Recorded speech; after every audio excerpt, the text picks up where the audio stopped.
Welcome to R chem chemistry classes. आज हम लोग डिस्कशन करेंगे काइनेटिक्स ऑफ कोपोलीमराइजेशन।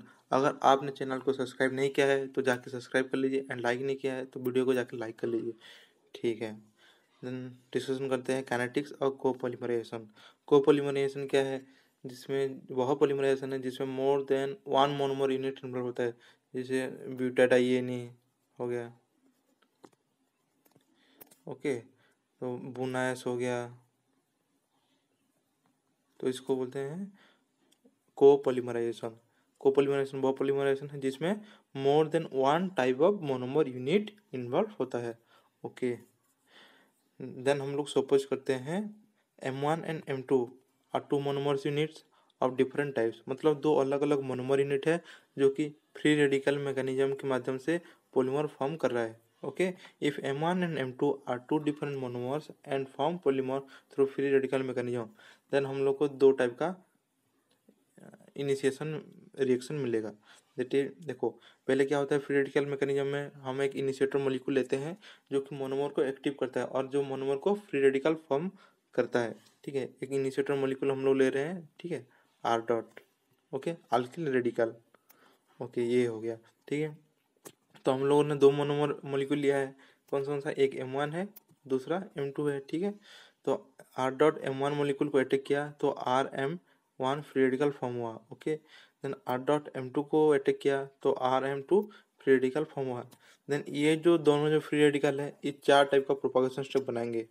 मतलब दो होमोपोलीमर एंड दो कोपोलीमर। कैसे मैं बताता हूँ, देखो, ये जो RM1 है, ठीक है, ये M1 के साथ अटैक किया एंड ये M2 के साथ अटैक किया, तो M1 सेम है, तो ये फॉर्म करेगा होमोपोलीमर। ओके, ये पड़ेगा copolymer,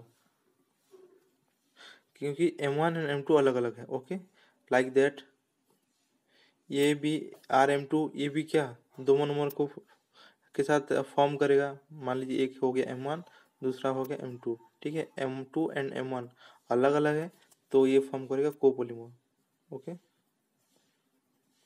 and M2 same same है, तो ये फॉर्म करेगा होमोपोलीमर।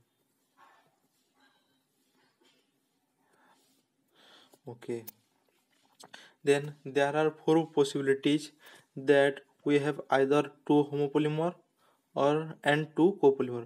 मतलब दो होमोपोलीमर भी फॉर्म हो सकता है और दो कोपोलीमर भी फॉर्म हो सकता है। ठीक है, depending on the reaction and the rate of these four propagation steps can be written है। मतलब ये जो चार स्टेप है इसको हम लोग कैसे लिख सकते हैं, देखो, ये चार स्टेप है, हम लोग इसको ऐसे लिख सकते हैं। जैसे हम लोग को पहले मिला था RM1 free radical, RM2 free radical, ठीक है, RM1 free radical, RM2 free radical. ठीक है, ये M1 के साथ फॉर्म करके होमोपोलीमर दिया। ठीक है, ये M2 के साथ फॉर्म करके ये दोनों क्या है, होमोपोलीमर, और ये दोनों क्या है, कोपोलीमर। ओके, तो ये फॉर्म क्या, RM1 free radical, RM2 free radical, RM1 free radical and RM2 free radical. Then इसका रेट कांस्टेंट हो गया K11, इसका रेट कांस्टेंट हो गया K22 एंड इसका रेट कांस्टेंट हो गया K12 एंड इसका रेट कांस्टेंट हो गया K21।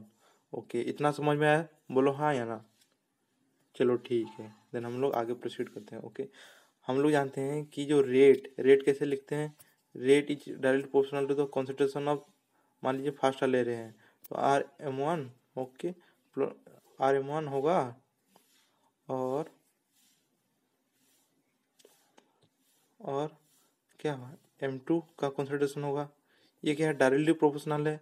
मान लीजिए हम लोग इसको इक्वल टू कर देंगे तो क्या होगा, मान लीजिए इसको हम लोग इक्वल टू कर रहे हैं तो ये फॉर्म करेगा, देखो, K11 है, देन R, मतलब रेट इक्वल टू, फर्स्ट में rate equal to K11 into RM1 free radical and M2। ऐसे ही बाकी तीनों का भी लिख सकते हैं। देखो, rate R11 equal to K11 into M1 का free radical into M1। Okay, then R22 equal to K22 into M2 का free radical into M2। Okay, then R12 equal to K12 M1 का फ्री रेडिकल एंड M2 का free radical. Okay, then R21 equal to K21 M2 का free radical and M1 का free radical. Okay, इतना समझ आया? बोलो हाँ या ना।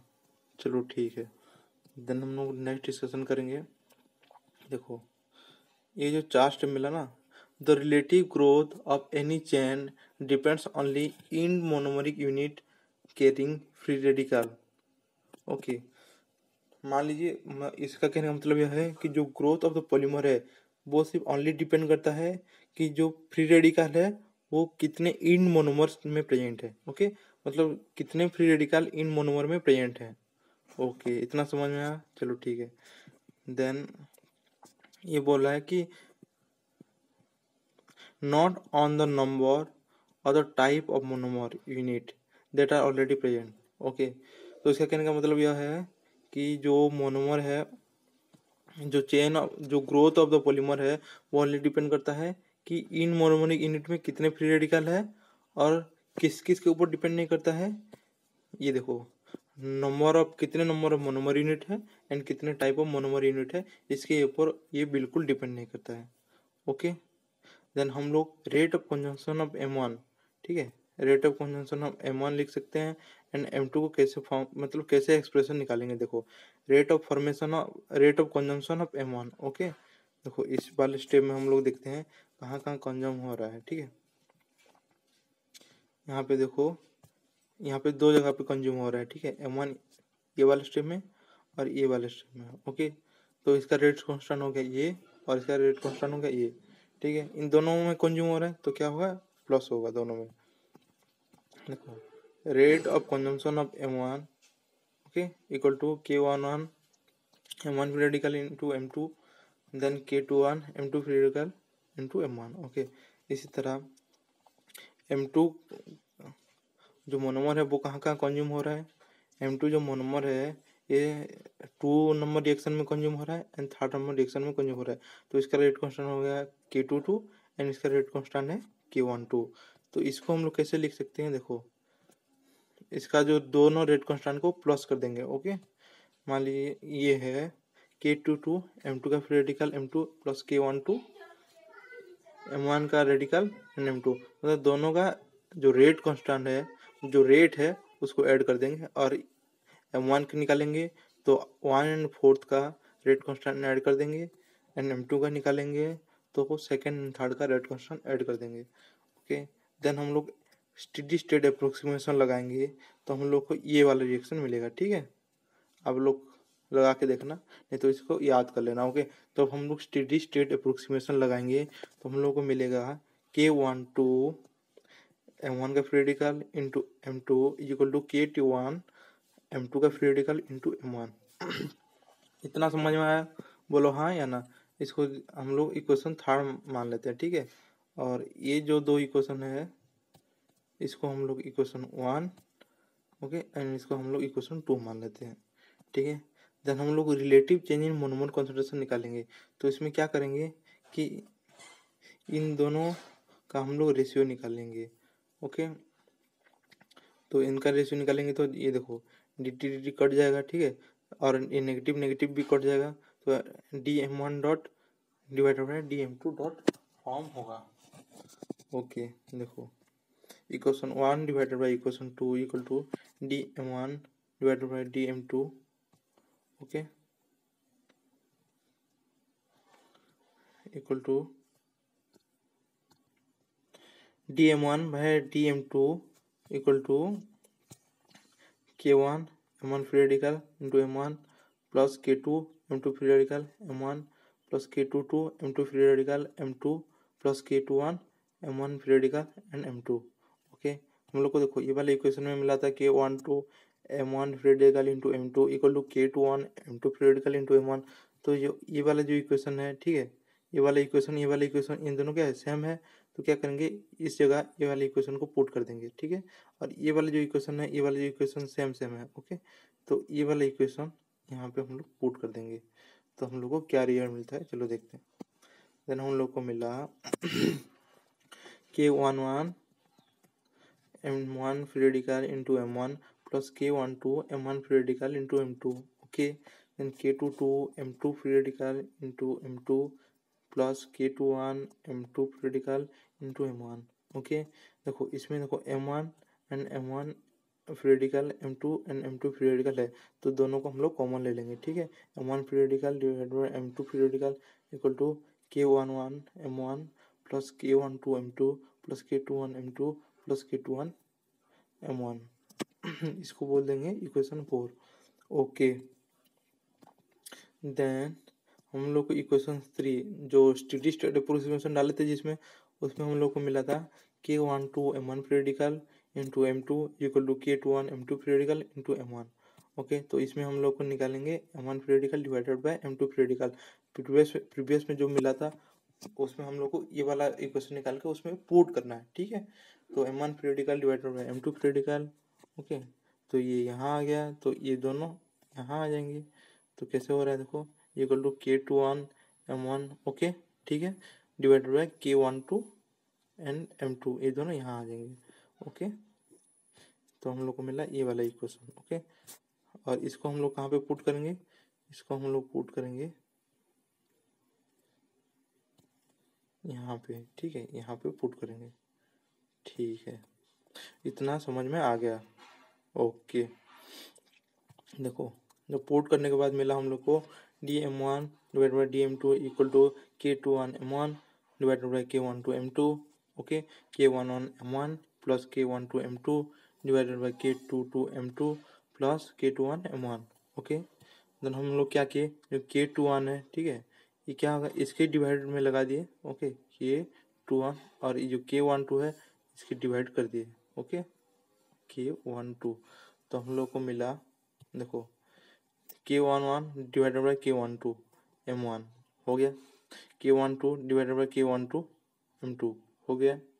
उसके बाद K22 divided by K21 M2 हो गया, K21 divided by K12, sorry, हाँ ठीक है, K12 हो गया, ओके, ठीक है, ओके। देन हम लोग कंसीडर करते हैं K11 divided by K12 equal to R1 and K22 divided by K21 equal to R2। तो यहाँ पे पुट करेंगे R1, ओके, पुट करेंगे R1 और यहाँ पे पुट करेंगे R2। तो हम लोग को क्या मिलेगा, DM1 divided by DM2 equal to M1 divided by M2, okay, R1 M1 plus M2 का concentration, R2 M2 plus M1 का कंसंट्रेशन। तो ये जो हो गया, ये मेन इक्वेशन है, ये इक्वेशन हम कोपोलिमराइजेशन का इक्वेशन है, ओके। हम लोग इसको थोड़ा बहुत एक्सटेंड भी कर सकते हैं in term of mole fraction, okay. Here R1 and R2 are the relative ratio, okay, it depend on the type of monomer and temperature and it is independent of other parameter. ये जो R1 and R2 है, ये types of monomer and temperature के ऊपर ही only depend करता है, और किसी भी फैक्टर लाइक प्रेशर, वॉल्यूम, किसी भी फैक्टर के ऊपर इतना डिपेंड नहीं करता है, ओके। देन हम लोग इसको इन टर्म ऑफ मोल फ्रैक्शन में लिखेंगे, कौन सा, इसको लिख देंगे इक्वेशन 5, ओके, इसको लिख दे देंगे इक्वेशन 5। तो ये इक्वेशन 5 को अगर हम in term of mole fraction में कन्वर्ट करेंगे तो क्या होगा, हम लोग जानते हैं mole fraction of solute, okay, हम लोग 11th-12th में पढ़े mole fraction of solute, mole fraction of solute equal to solute का concentration divided by solute plus solvent, मतलब टोटल का कंसंट्रेशन। तो वैसे ही इसका निकालेंगे, ठीक है, ये जो DM1 divided by DM1 plus DM2 equal to small n1 equal to 1 minus n2। हम लोग जानते हैं small n1 plus small n2 मतलब mole fraction of solute plus mole fraction of solvent equal to 1 होता है। ऐसे ही टाइप का n1 का मोल मतलब DM1 का मोल फ्रैक्शन है n1, तो इसका निकालेंगे तो क्या होगा, equal to 1 minus n2, okay. Then only M1 divided by M1 plus M2, मान लीजिए ये M1 का मोल फ्रैक्शन है कैपिटल Ni, ठीक है, तो इक्वल टू हम लोग 1 माइनस n2 भी लिख सकते हैं।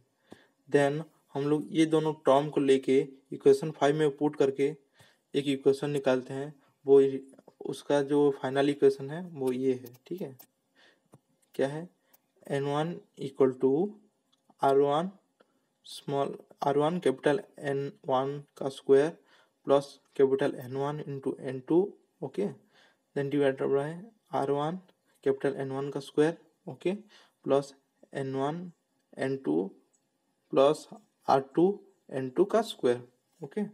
तो इसको याद रखना पड़ेगा। अगर आपको वीडियो अच्छा लगा तो प्लीज़ चैनल को सब्सक्राइब कर दीजिए, वीडियो को लाइक कर दीजिए और अपने दोस्तों के साथ शेयर कर दीजिए। Thank you to all.